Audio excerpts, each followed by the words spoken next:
Hey foodies, Chef Tiki here, and today on Tiki's Tidbit, I'm answering a direct question from subscriber Danielle who wanted to know, how do I thicken up my soup?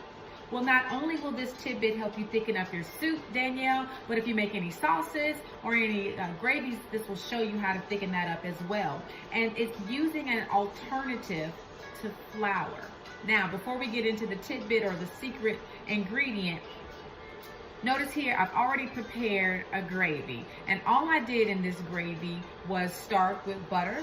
I added some flour, let that flour cook out so it gets away that nasty flour taste, and then I've gotten it to a consistency that is a bit too loose, in my opinion, to call this gravy. So, the only thing I know to use is to help this get thick is cornstarch. Why cornstarch? Well, because when you mix cornstarch with a little bit of water, it well incorporates itself, and on top of that, it doesn't add any flavor to your dish. Like I said, when I started to cook this out, I was certain to cook out the flour taste. Well, if you incorporate water and flour and add it back into another gravy, it's gonna bring that flour taste right back into the gravy, which you don't want, especially if you've gotten it to a season point that you actually like as far as the gravy or sauce or the soup goes. So all you're gonna do here is mix in some water, and we call this a cornstarch slurry. So once everything is mixed in well, I'm gonna turn my heat up here. Now the key is to make certain that you pour the cornstarch slurry back into the soup, the sauce, or the gravy when it's boiling.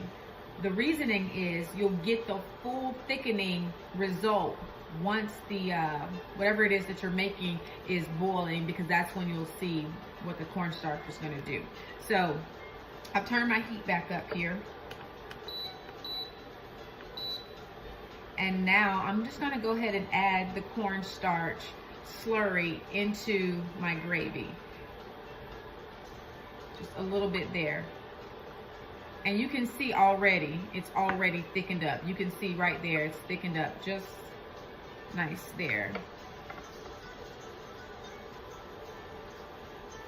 And so I've never really measured out how much to pour in. It's all about consistency.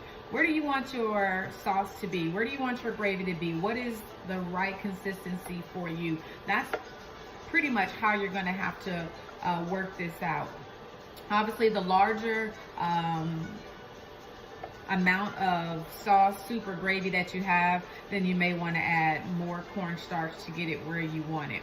I'm even gonna go a little bit thicker. I'm trying to let it come up to more of a boil so I can see exactly where I am. So be careful not to add too much without it boiling, because then it can thicken all the way back up. But don't worry, if it does get completely thick and it's way over the thickness that you desire, all you have to do is add back liquid. So if you were using chicken stock, if you were using wine, or if you were just using water, just add that back into your mixture and hopefully it'll thin it out for you. Now that may adjust some of the flavors, but hopefully you'll be able to readjust that. So there you have it. I think that that's plenty thick. Normally the way I test my sauces, gravies, is I get a spoon, and if it coats the back of the spoon like this, then I feel like that's good enough, that's thick enough, which I think I've gotten success here. So there you have it, how to make a cornstarch slurry to thicken up your soups, your salads, not your salads, your soups, your sauces, and even your gravies. I hope that tidbit helps you out today. And Danielle, there you have it. You guys have a great day. Thanks for watching, and we'll see you next time. Bye.